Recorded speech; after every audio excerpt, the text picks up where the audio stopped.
We woke up early and took the first train. I wonder if the others will get here on time too. I heard about the latter. Supposedly, there's a small-scale corrosion experiment taking place. Unfortunately, I didn't hear any talk about the Crimson Grendel. It must be some kind of interference. I don't think anything's jamming the orbal waves, but... Let's go! Agnes! Look out! Now! Deploying shards! Agnes consulted me on the matter, after which I rushed right over. It's also likely that Iscariot has mobilized every last monk that came to the capital. Breaking through their formation will be anything but simple. Surely you've realized by now that this command you supposedly received is utterly inconceivable. Yet you're still opting to stay the course. Do I have that right? She has taken us into this place via her stigma. We had best proceed carefully. She's noticed her conflicting perceptions in a different way than the vice captain. They're drawing out power to such a reckless degree that it's burning through their vital force. This could be trouble. They're trying to draw out more power. I see. That just might do it. And when all is said and done, he cooperated in doing away with the corrosion. But that aside, it may be that he's come up with another objective. Well, look on the bright side. One Genesis recovered is one problem solved. We've learned a bit about the enemy as well. Starting tomorrow, you should begin taking measures against whatever they might pull. With my assistance, of course. I couldn't bear to let you tackle this alone.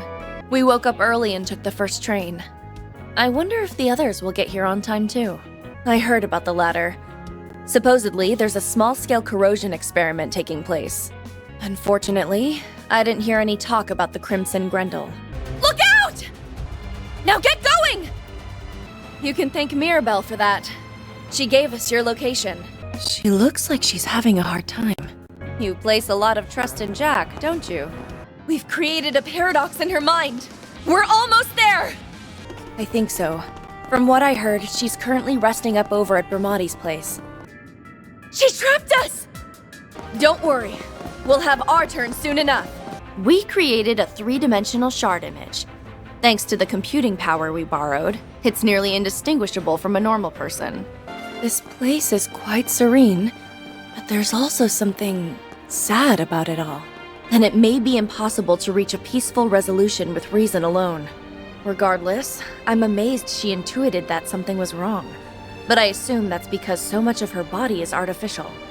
Could it be... He's finally taking action now that he's found a way to save his sister. That part, at least, is very easy to understand. The rewrite is wavering. She's in a delicate state right now. I very much doubt she is. We've returned. Things were rather touch and go for a minute there. Are you saying we overlooked something? There's no jamming at play. The servers must be down. Catra, can we get a visual?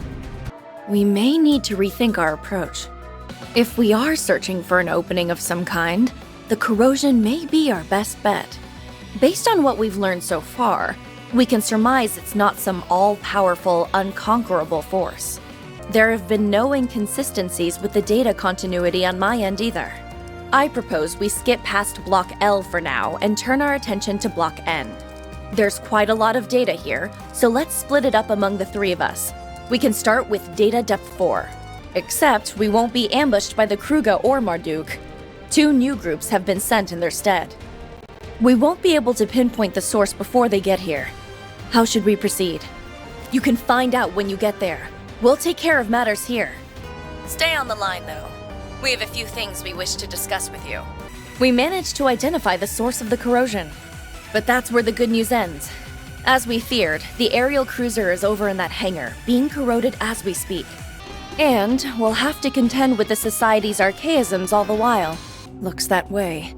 The Guild isn't supposed to intervene in politics, but he must have forgotten that detail, thanks to the corrosion. It's hard to believe he bought into such an obvious lie. Perhaps his burning sense of justice has blinded him. It sounds like he may be the source of the corrosion this time around. I should be the one asking you that, but yes, we're fine. Please, try not to overdo it, Your Highness, Miss Toa! Agnes, Jin, Helika. We'll gladly accept your assistance. Yes. While the details are hazy, we likely remembered at the same time as the rest of you. The memories of us overcoming the events of these 3 days rushed right back to us. The difference is that this appears to be the actual Swin. The corrosion seems to have turned them into autonomous sentries. Retzi?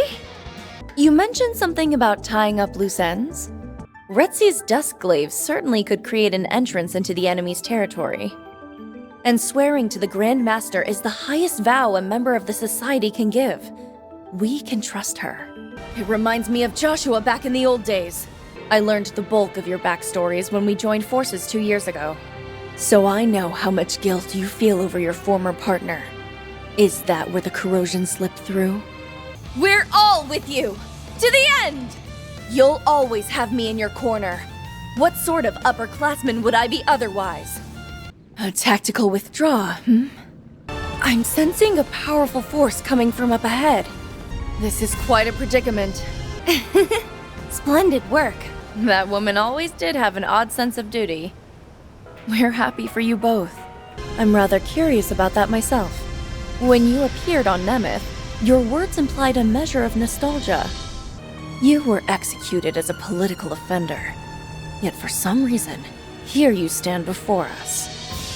Would the cult happen to have anything to do with that? While it's awfully hard to believe, there are no holes in his story that I can see. In order to preserve the present we've seized for ourselves, I'll crush the past as many times as it takes! Honestly, always making us fret.